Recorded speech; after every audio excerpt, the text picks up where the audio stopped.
astăzi o să deschidem niște squishy-uri. Acum, haide!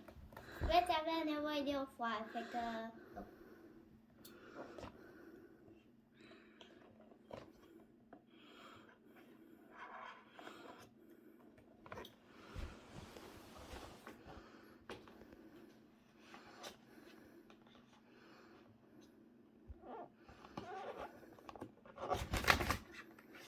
A căzut una.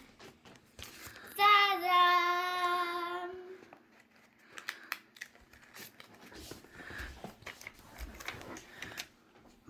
Poți să-i prezinți? Păi nu mai știam cum se numea. Astea nu sunt gogoșele ale, sunt squishy-uri. Asta e preferata lui mami. Nu pot să vă zic că e ca în creepy. Up.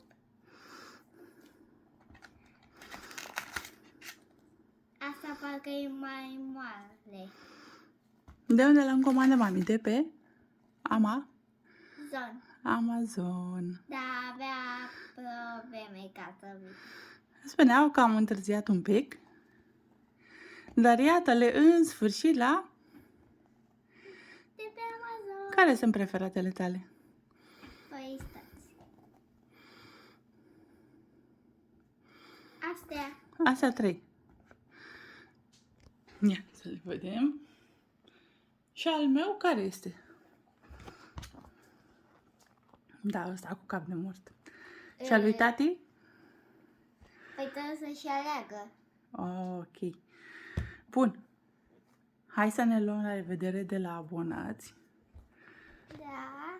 Și ne vedem Data viitoare.